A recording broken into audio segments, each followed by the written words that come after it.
Hey, this is Andrew Lim inviting you to go out on a limb. What a lovely day here in Palermo, Sicily, the city of chaos. So now let's go find some delicious food in this Sicilian capital. But before we do that, kindly hit the subscribe button and the notify button for new contents that I upload weekly. Grazie mille. So Palermo offers all sorts of food experiences, from excellent Michelin-style restaurants to nice trattoria, as well as pizzeria to interesting street food. Now, one food that is bustling with eating activities is Via Maqueda, but located 15 minutes drive from Via Maqueda is a place popular with the locals called Culo, which is a restaurant focusing on modern interpretations of Sicilian specialties in an understated spot. The spaghetti with sea urchin was a great start with al dente pasta and sweet sea urchin. You can never go wrong with fried seafood, and the risotto, while hearty, was a bit underwhelming. The beef was good according to my friends. Since I don't eat them, I have to trust them. The Culo pizza was a winner, however, with its spicy pork, ham, eggplant on an amazing crust.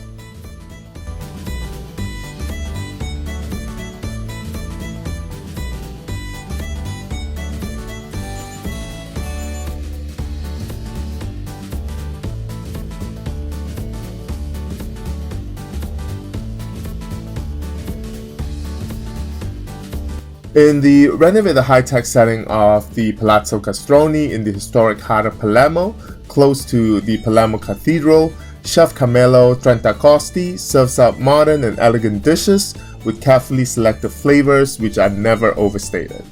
This is a Michelin one-star spot, and apparently the chef here is a fan of Apple products as well as, a fan of the late Steve Jobs, because the dining room here is essentially an Apple museum. The amuse-bouche started with 3 items that are shaped after and taste like octopus, mussels, and scallops. Interesting culinary idea.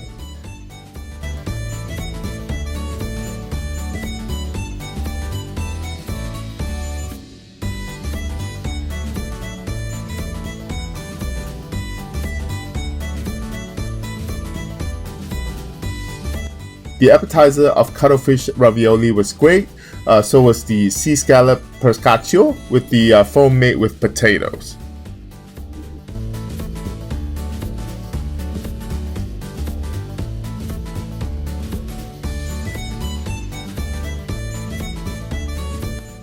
The pasta were tasty, especially the second one made with seaweed locally.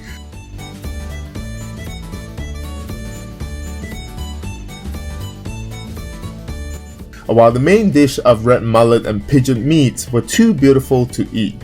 It's like a piece of art. Now both are deconstructed and fried.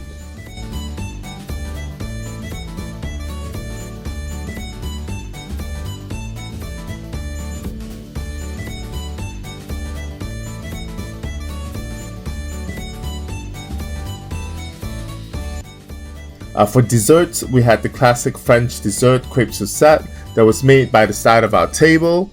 Interesting that we had French dessert here in, Sicily, when we should be having Italian food.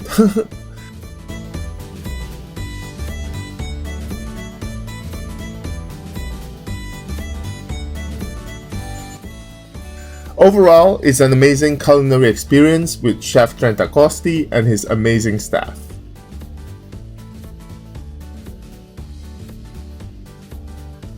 For lunch next day, we opted for something less fancy at PPP Burgers. This place serves quality burger with patties made from scratch, and my favorite are these black pork burgers made with black pigs from the island. The home fries ain't too shabby either.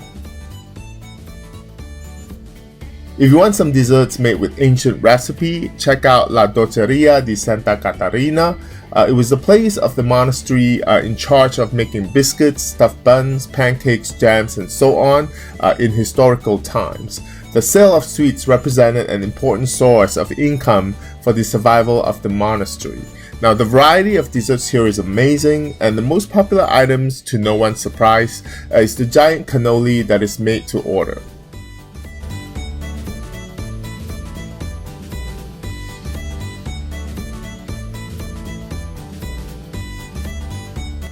We got 3 items including the cannoli, which honestly is too sweet for my liking. I mean, perhaps the suggested portion of sugar in the old recipes was actually sugar that is not too processed back then, so I think the recipe needs to be revised. So here are a few spots worth checking out when you visit Palermo. Hope you get to check them out soon.